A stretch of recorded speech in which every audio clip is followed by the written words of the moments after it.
This is the Roller Coaster Podcast, and I'm your host, Lucy Q. Life is a wild ride. It has twists and turns. It's scary, exciting, and downright fun. So throw your head back, arms in the air, and come along with me for the ride. Life is like a roller coaster, baby, baby. I wanna ride. Happiness and money are probably the two most sought after aspirations. I mean, who doesn't want to be happy and financially secure? Joining me today is Mike Duffy, a philanthropist and author of 5 books on happiness. And we're going to chat about how we can live our best life starting right now. Hi, Mike. Lucy, it is a pleasure to be on your podcast. How are you doing today? I am fantastic. Thank you so much for joining me. Now, It's a pleasure to be here. this may sound like a pretty obvious question, but if we're all seeking happiness, what is happiness? I define happiness as contented excitement, right? So you want to have a sustainable happiness. You see, there's 2 different kinds of happiness. There's eudaimonic happiness, that's sustainable. That's the happiness that you get when you do good for others. If you've ever given somebody a present that you know is significant. If you've ever, delivered food to somebody when they were hungry. Whatever that is, that's the feeling you get inside. And you can replicate that. Now, hedonic happiness is the thing that most people are unfortunately striving for. That's the me of happiness. I want to eat this. I want to drink this. I want to get more money. So I'm always encouraging people. St. Augustine said that it's in giving that we receive. To focus on eudaimonic happiness. And that means, leading first by serving. Yes. And it gives you a sense of confidence. It gives you a sense of peace that you're doing something for others. I have a homeless outreach, and that gives me great joy and happiness to know that I make a difference in the lives of people that have no friends. My TED Talk is the critical importance of friends on your happiness. I've taught classes at Stanford University on happiness and other universities. And I have a degree in psychology. The reason why I got a degree in psychology is because I found myself not happy at the death of my mom when I was 17. So my whole life has been trying to get to a place of happiness. And I've interviewed people like Muhammad Ali, Steph Curry, the Make-A-Wish Foundation, the Wounded Warrior Project. I've spoken on happiness all around the world. And, you want to have a purpose in your life. When people get distracted with drugs and alcohol, it's because they're not focusing on their purpose. So if you focus on your purpose, you'll be happier. And how important are those friends when it comes to our happiness? How does that play into it? Well, there was a Harvard study, the Grant study, that JFK was a part of. And they followed close to 300 men throughout their entire lives to see what makes somebody successful in life. And they found out 2 things. Number 1, the worst thing you could possibly do is to become an alcoholic, right? And of course, drugs fall into that same category. But the best thing that you can do is to have many love relationships, whether it's friendships or with family. And the people who had the most love relationships were the most successful and the happiest. Is that because it gives us a sense of belonging? We have our tribe, we have our people. Absolutely. Dr. Daniel Gilbert, who I interviewed for my books, I've written 5 books on happiness, said that if people were given the choice between keeping their sight or keeping their friends, which one would make you happier? Well, it turns out that blind people are perfectly happy, but friendless people are not.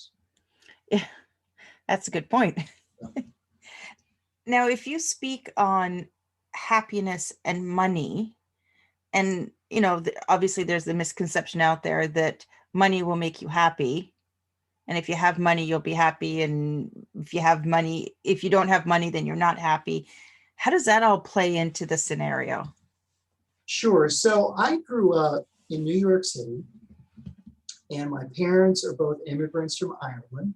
They both have, well, they had, God rest their soul, a sixth grade education, right? So money was always tight growing up.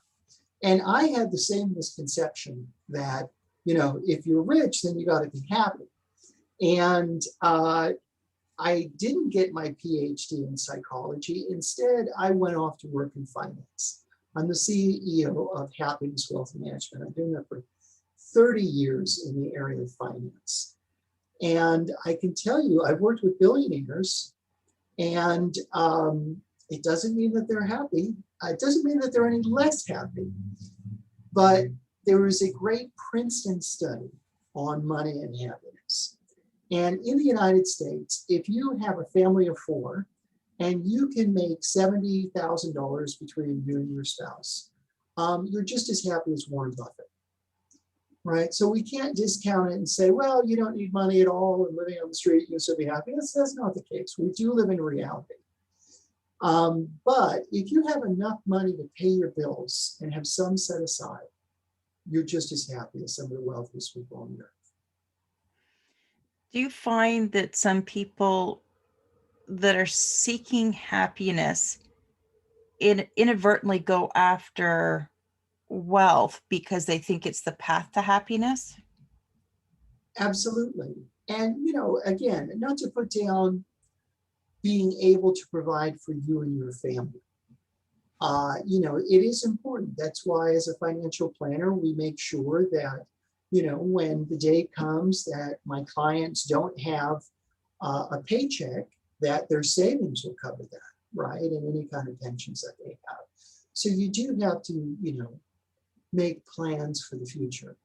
But, a lot of people get into a hoarding mentality.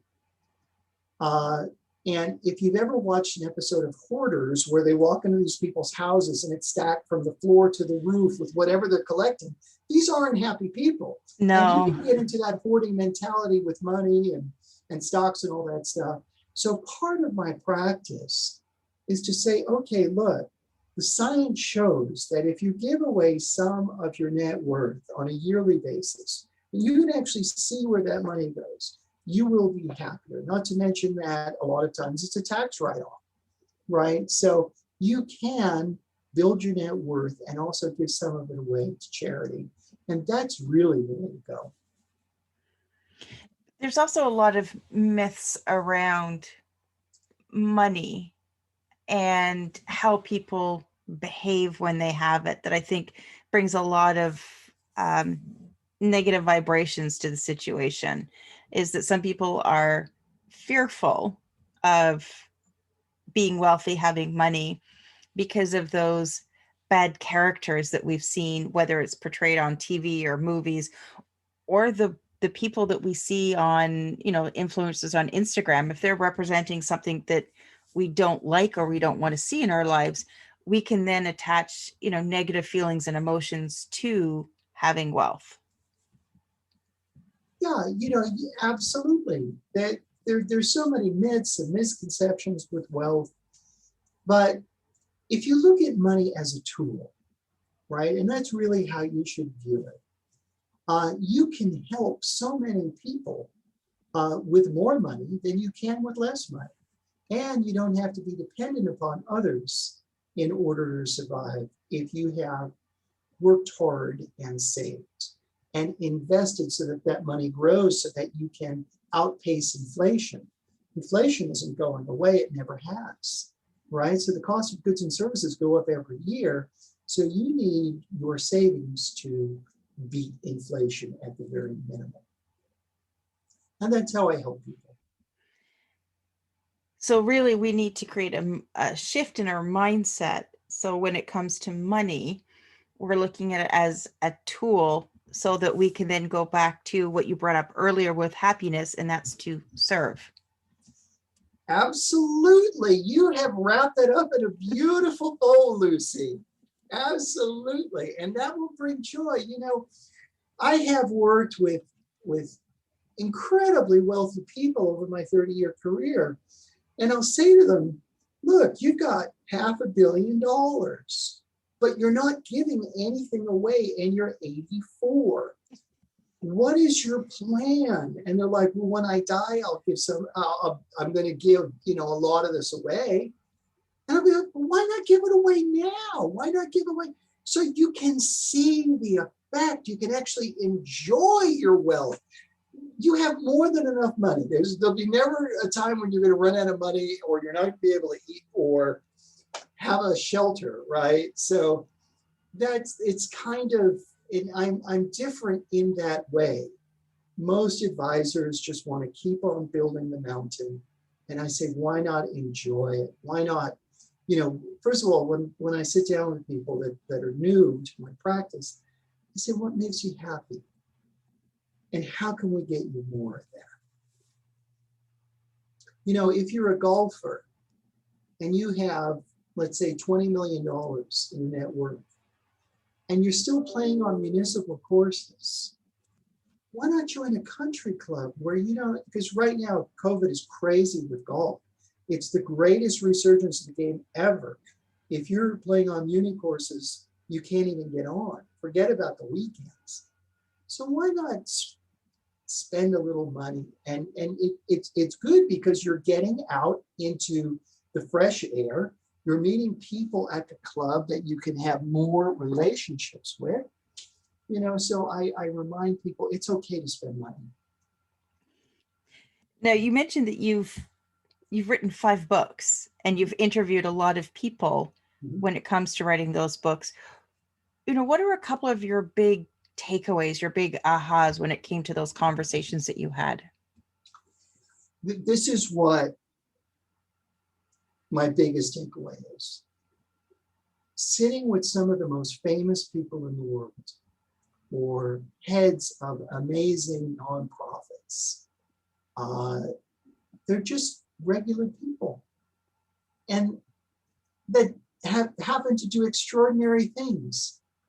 And my mission, the purpose of my life, is to help other people get happier. Now, how do you do that? You need to fulfill your purpose.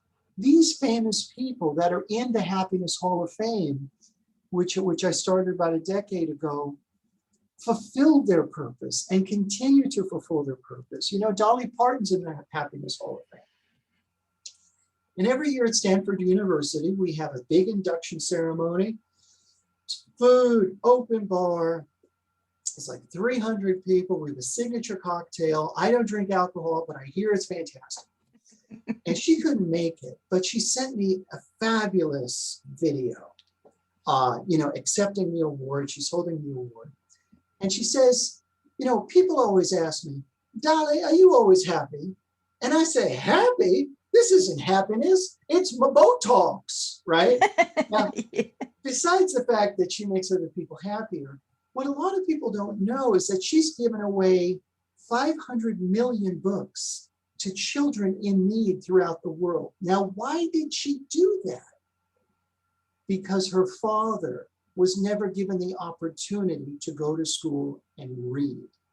And she said, you know what? If I ever make it big, I'm going to make it so that children will have the opportunity that my dad never had. That's amazing. And she only just did that, she'd be in the hall, let alone the amazing gifts that she brings to the stage. Do you feel that, when you've spoken to the people that are the happiest, that's because they know what their purpose is? They can see why they're here and they're living with meaning?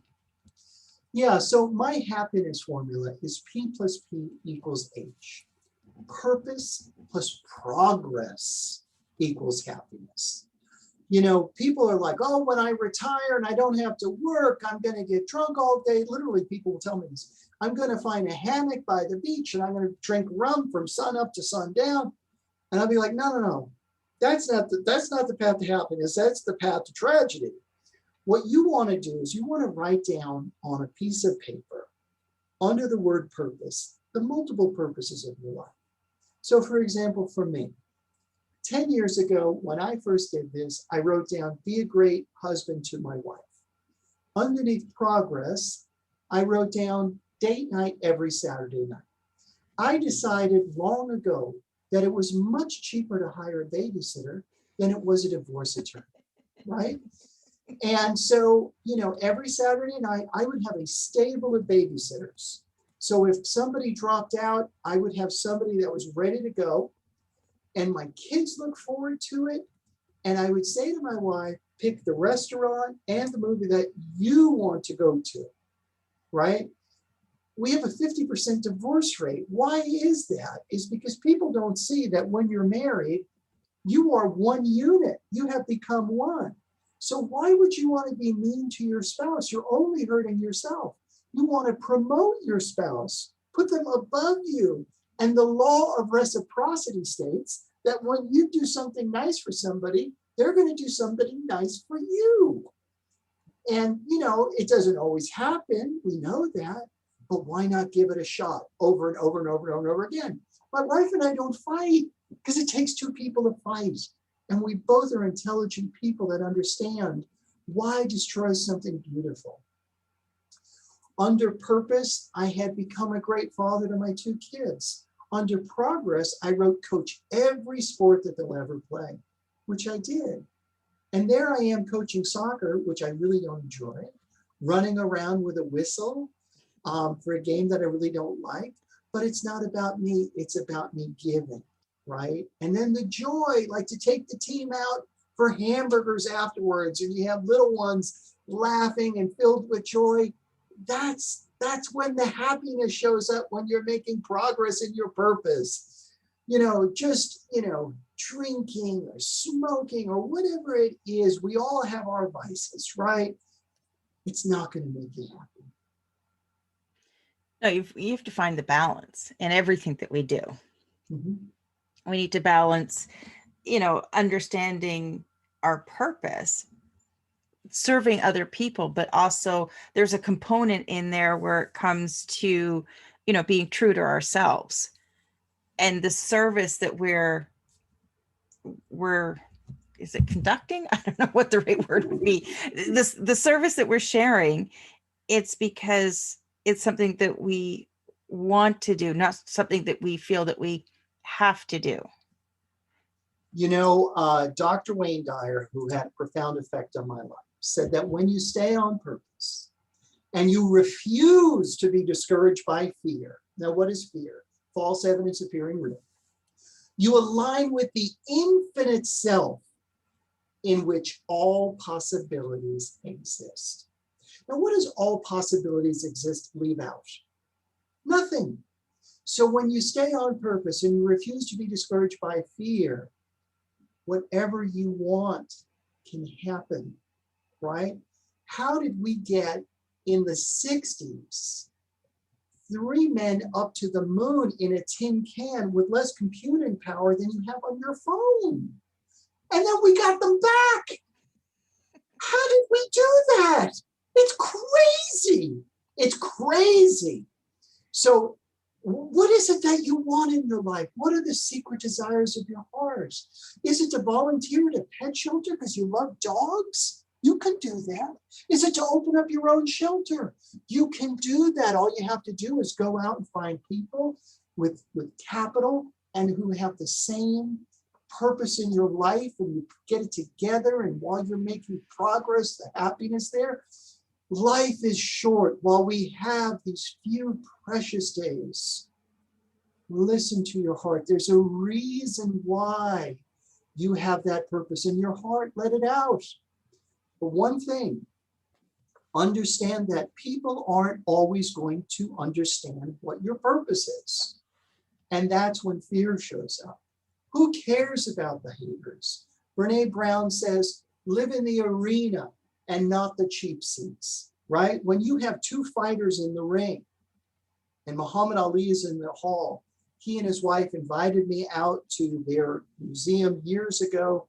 One of the greatest times of my life to hear about the stories about Muhammad Ali. But when you're in that ring, it's just you and that person. That person that you're fighting, incidentally, is yourself. It's your fear. It's the thoughts that say you can't do it. And then you have people outside the arena saying, that's right, you can't do it, right? But in a real boxing match, you'll have half the people going for one guy, the other half for the other person. Ignore the haters. They have nothing to do with your life. You have a purpose. Whatever that is, you can do it. And that deep purpose that we know in our hearts, that's what a lot of people refer to as their soul purpose. Mm-hmm. What we were ultimately, I mean, I fundamentally believe that we're all here for a reason. We all have a Yes. soul purpose to live out. Unfortunately, a lot of us do not have the opportunity, one, to even understand that we have that capability, and two, to even explore it. And I've spoken to a lot of people over the course of doing this podcast, and I've started to notice a trend where people tend to have two selves. They have the self that they were, and they have the self that they become. And laying in the middle is typically some sort of crisis point, because their former self either ignored or didn't engage with their purpose. And then, when they hit the crisis, that's when they're forced to see or to learn what that purpose is. And once you make that transition, you meet a completely different side of yourself. That's the experience that I had in my life about 4 years ago. I'm still on that journey of learning who the other person is. And that's when you get to experience the real beauty of life. Lucy, I like you. Oh, thank you. I like you. You are awesome. And everything you said is true. Back in the 70s, I just turned 54. Back in the 70s, New York City, I had a wonderful mother. She looked like Sophia Loren. She was as funny as Lucille Ball. She had the heart of Mother Teresa. And, I would overhear the conversations as a kid, and I'd be like, oh, where's Frankie? Oh, Frankie moved out to California. He went to go find himself, right? In the 70s was a lot about, I want to go find myself. Well, one of the Pied Pipers of the 70s was Bob Dylan. And he said, you don't find yourself. You create yourself. So that's my mission. My mission is to tell people, you have an idea of who you want to be. Create that idea. There's a reason why we look up to certain celebrities. I'm not talking about the reality people. I'm talking about the people who really accomplish things for the good of others, right? They did it because they created who they wanted to be. They didn't I don't have enough money. I didn't go to the right school. I'm not from the right family. They understood I have a limited time here. What's the most that I can do while I'm still on this side of the earth? And the key comes down to, what you said about, what you feel in your heart, what's in your gut, those little calls from the universe is how I refer to them. And the universe will call out to you. It'll whisper. And if you don't listen, it's going to whisper a little louder. And eventually, if you're still not listening, the universe, the universe will hit you over the head with a 2x4. Yes. And then that's just, if you're not listening, it will get its point across sooner or later. And hitting you with that 2x4 is what I was referring to as that moment of crisis. Yeah. I'm a slow learner. I needed the 2x4. Yeah. And that's why I try so hard to pick things up quicker and to be more aware, because that 2x4 can hurt. It can hurt, but I want people to know about resiliency. So, people say, oh, this situation hurt me, it contaminated me. I am hurt permanently. But you need to change that to, this situation happened for me. I am better and stronger as a result of this. When you take on that resilient mindset, that things aren't happening to me, they're happening for me, you can get to a level in your life that nothing can slow you down, that you will have the strength to overcome all obstacles. In those hurts that come up in our lives, that's where choice comes in, because we always have the choice on Yes. how we think, act, and react. And in the moment, we have the choice on what's going to happen. And that's going to affect how hurt we feel or how that hurt affects us. And the really good thing is that you can also go back to your past hurts and look at them with fresh eyes. Look for those challenges, those gifts, those lessons we're supposed to learn, reframe it. And then that's how you heal those other parts of your life. Yes. And, you know, when I was a kid, I would say to my dad, Dad, what do you want for your birthday? What do you want for Christmas? And he would always say, I just want peace. Right. And as you Peace get and older, quiet. you understand how important peace is, right? And Dr. Kevin Elko, who's helped win 31 different football championships, whether it's in the pros or in the college game, taught me something. He's my latest inductee into the Hall. And he says, I prepare for peace. Now, what does that mean? He said, well, I'm going to go speak in Austin. I'm leaving Pittsburgh. I have to take a transfer. I can't go straight to Austin. So I say to myself, okay, it's COVID. The airlines are upside down. I know that there's a good chance that I'm not going to get there peacefully. Something could go wrong, but I'm going to plan for peace. Knowing that something could go wrong, whatever goes wrong, I will stay in peace. And I think that that's a good way for us to greet every day. That when we wake up, we say, you know what, I'm going to have a peaceful day. I'm going to achieve my objectives. I'm going to stay on purpose. And when the boat starts to rock, when I get on the phone and things aren't going my way, when I'm talking to somebody in customer service, and we both know that they don't know what they're talking about, but they keep on talking, I'm going to stay in peace, okay? Because we can control how we react. And when you're coming from a place of peace, you'll be more powerful. Perfectly said. Perfectly said. Now, Mike, where's the best place for people to connect with you? Well, if you have questions about money, you can go to happinesswealthmanagement.com. If you're looking to have me come speak virtually or in person, you can go to mikeduffyspeaks.com. And if you'd like to find out more about the Happiness Hall of Fame and watch incredible videos taped at Stanford University, you can go to happinesshalloffame.com.